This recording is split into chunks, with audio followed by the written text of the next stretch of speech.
What's up everyone, and welcome back to Top 5 Gaming. Today we're taking a look at 5 more secrets and hacks you didn't know about your PS4. Now, with there being so many essential PS4 exclusives these days, and also with the fact that you clicked on this video, we can probably safely assume that you all have PS4s. You guys have most likely heard of life hacks before, especially if you watched the original video that we did on this topic. But these hacks are little tricks that you can use to make your life easier. And hopefully you can use this second set of tips and tricks to your advantage. If we could smash 1,000 likes on this video, that would be amazing. But with that said, let's get right into it. Number 5. Add all of the PlayStation Plus free games to your library. So first up on this list, we have a feature that not a lot of people take advantage of. If you have PlayStation Plus, then you have access to a few free games each month, courtesy of PlayStation. Now, if you were to install each game to your PlayStation every month, you'll probably run out of space pretty quickly. But PlayStation offers this awesome feature where you can add games to your library without actually downloading them. The feature is useful when you have a full system and really want to try out one of the few free games, but you aren't in the position to delete any of your current games. All you need to do is press the Add to Library button, even if you don't want to play the game right now, because you never know if you're going to want to play the game ever. And why pay for it later when you can get it for free now? Then if you end up not wanting it, you can just delete it. So there's really no reason why you shouldn't add the free games to your library every month. Number 4. Stream PS4 games on your PC. So as long as the internet connection is good enough, you're able to play your PS4 remotely from a computer. Now, in order to set this up, all you need to do is open up your search engine and search PS4 Remote Play Windows PC/Mac, and then click on the first link. When the page loads, download the link for your specific computer, and then turn on your PS4 and go into your settings, scroll to Remote Play Connection Settings, and then select Enable Remote Play. Then, while your PS4 is on, just connect a controller to your computer and launch the Remote Play software you downloaded, and there you go. Number 3. Turn on your PS4 and TV at the same time. So I don't know how often this happens to other people, but honestly, it's one of the most annoying things when I go to turn on my PS4 and then I can't find the TV remote. Maybe it's just me being lazy, but it actually makes me a bit salty having to get up and walk across the room to go turn my TV on. I never actually knew that this feature existed until a few months ago, and honestly, it's super handy.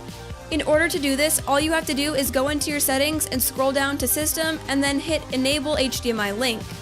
This is such a lifesaver for those of us who absolutely hate having to stand back up after getting comfortable in your gaming chair and expecting to be in there for a long session. But instead of being cozy, we're forced to get back up and either find the remote or press the button on the TV itself. Luckily, this feature exists so we can easily just forget the remote and not have to worry about getting up for the TV. Number 2. Get more life from your controllers. So this next one might actually save your life. I don't know about any of you, but my biggest problem when playing on my PS4 is the controller's battery life. I had this issue way back when I first got my PS4 where my controllers would just die in the middle of games even if they were fully charged when I started. But then I realized that the light bar on the back of the controller was probably draining a good amount of the battery life. So I decided to do some awesome detective research and find out if I could actually either turn the light completely out or at least dim it so it would use less battery. And it turns out that you can actually dim the lights. All you have to do is hold down the home button, scroll over to adjust sound and devices, and then change the brightness of the DualShock 4 light bar settings to dim. This trick is super simple, but it's a lifesaver. Before, I was getting maybe 4 to 5 hours of life per charge, and as soon as I changed the setting, it's increased to around 7. If you're someone who absolutely hates freezing in the middle of the game to see a "please reconnect your controller" screen, and then frantically running around searching for a cable long enough to reach from either the wall to where you're sitting, or from where your console is to where you're sitting all before dying, then I would definitely look into changing this setting. Number 1. Change your internet settings to get faster internet.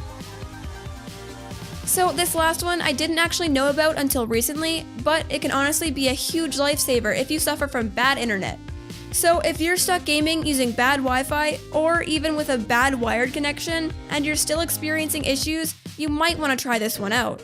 All you have to do is open Settings and scroll down to the Network section. Now, I definitely recommend running a connection test before you do this to see if it actually helps you. After the connection test, go to Setup Internet Connection and select whichever way you normally connect to the internet. Whether that be through Wi-Fi or a LAN cable, it doesn't actually matter, as it works on either one. After you've selected your connection, it's going to ask you how you want to set up the connection. And when you see this, press the Custom option. It'll then take you through which IP address settings you want to use. Just click Automatic and get on to the next one. After that, it'll ask you to specify a DHCP host name, and you just have to press Do Not Specify. Now, the next screen that shows up is the one where you want to select the manual option. Once you do it, it'll take you to a screen with two separate places for you to fill in information. In the top row, you're going to want to type in the numbers 208.67.222.222, and then press Done. For the second row, you'll need to type in 208.67.220.220, and then you press Done. After you've completed those two things, go ahead and press the Next button. From then on, you want to click Automatic for the MTU settings, and then for Proxy Server, Do Not Use. After that, the connection will test, and you can compare those numbers to the original test that you did, and there you go. Hopefully this trick will work for you as well as it did for me. So here is our list of 5 more secrets and hacks that you didn't know about your PS4. Have you tried any of these? If not, will you try any? Let us know in the comment section below. Thanks so much for watching, and I'll see you in the next one.